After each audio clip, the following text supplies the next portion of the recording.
My step-grandson revealed his tool to me in the bathroom. I took it. Upon observing my step-grandson wielding his tool in that way, I felt an irresistible urge to reminisce about an incident from earlier this summer. Allow me to recount a story from the dawn of July. I'm Lillian, but everyone knows me as Lily. I am a gracious and loving woman with a well-kept figure. Whether you believe it or not, I continue to exercise to maintain my fitness. I have a petite frame, fair skin, short brown hair, and a bust that complicates the process of finding the right bra. I have always taken pride in my respectfulness. I have dedicated years to honing my craft as a pastry chef. My life tends to be calm and uneventful, and although I can be a bit reserved, my interactions with my step-grandson have encouraged me to be more open. Ethan is his name. 25. He stands tall and muscular, always present when I find myself lonely or in need of companionship. Now I see why his mother, my late husband's daughter, resides out of state. He drops by from time to time, each visit a little bolder, with a glimmer of mischief in his eyes. In my solitary abode, surrounded by the tranquility of a garden, I greeted Ethan with a heartfelt embrace. As we embraced, I felt his touch linger, yet I remained silent. He then went for a shower while I returned to my baking, eager to complete some tasks. However, before long Ethan shouted, requesting a towel. I retrieved one, ascended the stairs, and as I approached the bathroom, there stood Ethan, completely revealed for the first time. His physique was captivating, causing me to overlook two essential points. I was merely present to hand him a towel, and that Ethan happens to be my step-grandson, which could render this situation somewhat uncomfortable. I rapped lightly and stepped inside. "Grandma, you really didn't have to come in. I didn't want you to see me like this," he said. I just replied, "What is beautiful deserves admiration. As your grandma, I have the freedom to come and go as I wish." I noticed the flush on his cheeks, understanding how young men could respond to someone like me in these instances. In that moment, I felt certain that Ethan may have overlooked our familial connection as his body responded. He quickly wrapped himself in the towel, and in that instant, I felt that the days ahead could bring some unforeseen twists. From that moment, I began to playfully tease Ethan. In truth, it was he who initiated it, drawing me near, his hands exploring. He laughed softly, saying, "Stop being mischievous, Lily, and don't you even think about telling Mom. I would be utterly mortified." I found myself laughing along, savoring this newfound intimacy. I never imagined that my step-grandson and I would experience such emotions, yet there was an exhilarating thrill to it. Upon exiting the bathroom, I returned to preparing the meal. We had our meal, and then went to bed as though nothing out of the ordinary had happened, honoring my promise not to bring it up again yet. In my thoughts, a whimsical plan was taking shape. The next morning, Ethan was awake, and I thought it would be fun to pull a little prank inspired by some adult films I had watched. I pretended to be stuck inside the washer, calling out for my step-grandson over and over. Trapped in that moment, I caught Ethan's voice tinged with worry. "What's the matter, Grandma? What occurred? Why do you persist in calling?" "Assist your step-grandma here, my friend," I joked lightheartedly. "I'm caught in the washing machine, so please be careful when you tug." I sensed his quiet frustration. Observe what this woman does to me. How can I possibly maintain my composure with her teasing me like this? He likely believed his words were swallowed by the machine as my head was buried within it. Yet I held on to every single one. He came closer, trying to liberate me, his touches unintentionally electrifying. "Assist me, darling, please don't abandon me in this place. I've kept a subtle yet enticing atmosphere. Grandma, I'm making an effort, but..." His voice faded, heavy with uncertainty. "May I share something?" He stepped forward, his voice trembling. "Certainly, my dear," I replied with composure. As the tension escalated, he found himself teetering on the edge of disclosing something profoundly personal, something that had remained unspoken until now. He hesitated, seeking the right words. "I won't be able to stay here long," he confessed, his tone a mix of timidity and exasperation. "If you were in my shoes, you'd understand what I'm going through." With a pretense of innocence, I cast a look over my shoulder. "What seems to be troubling you, Ethan? Are you doing okay?" Ethan shook his head, letting out a sigh of defeat. "It's not about that, Grandma. It's about you. Your current state is clouding my thoughts. If I persist, I may accomplish something. I doubt you would find it appealing." His confession hung in the air, heavy with his inner turmoil, his eyes mirroring a blend of discomfort, longing, and discord. As he grappled with his feelings, I savored the moment, extending this playful contest. Noticing his distress, I eased my demeanor, feigning unawareness that I'm not quite clear on what you're saying, Ethan. Simply make one last effort to bring me back. I believe this time I'll finally be free. Convinced that I was truly trapped, he made another attempt with fresh determination, and this time I permitted myself to be released effortlessly, as though his endeavor held the solution. His face radiated with triumph, blissfully unaware that the whole arrangement was orchestrated by me. With a soft exhale of relief, he appeared to believe he had triumphed, oblivious to the intricate design behind my actions. Yet, as he gazed at me, his body language transformed. He was clearly grappling with a blend of enthusiasm and awkwardness, uncertain about the next steps to take. The quiet strain between us intensified, both conscious of a significant shift, yet neither willing to articulate it. The excitement of our small game lingered in the air, creating a silent bond that deepened with each glance and every spoken word.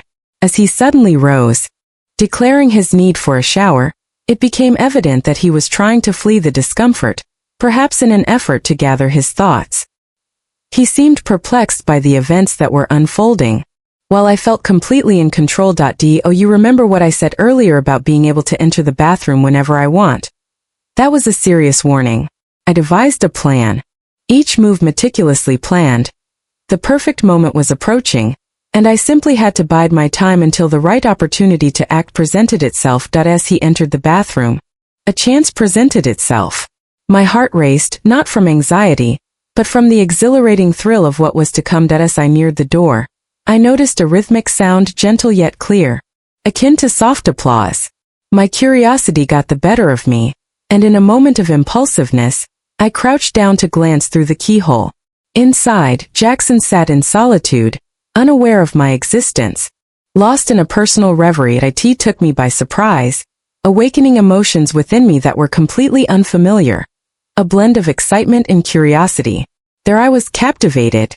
As time appeared to elongate, he remained oblivious to my secret observations, his every move both astonishing and captivating in my eyes. Just as he was reaching his climax impulsively, I turned the knob and burst in. His shock was evident. Jackson flinched, his expression a vivid display of shock and humiliation. "Grandma, what are you up to? You almost gave me a heart attack." He faltered, grappling to restore his poise. I stayed calm, as though nothing unusual had happened. "Didn't I say I'd use the bathroom when it suited me?" I expressed with assurance. "It appears that now is the ideal moment for me to take a shower. Could I?" He blinked, still processing, then forced a shaky smile. "Of course, proceed, Grandma. But keep in mind that I can't be held responsible for what may happen." I smiled, watching his effort to keep a grip on the situation, and chose to dig deeper, making it evident that I was aware of more than he realized. "What do you mean by that, Jackson? Are we discussing your instrument?" I caught a glimpse of him trying to conceal his embarrassment. "There is no need for concealment. I witnessed it all." His face turned a deeper shade of red, rendered speechless, clearly caught off guard by my words. I didn't intend to put him in an awkward position, yet my straightforwardness seemed to unsettle him. After a moment of silence, he whispered, "You've abandoned me like this. The responsibility lies with you." Meeting his intense gaze, I replied, "So it's my fault, is it? Allow me to correct that." The atmosphere was laden with a palpable tension, something charged and unexpected. With no more delay, I moved closer, pressing my lips against his beneath the warm flow of the shower, deepening our connection.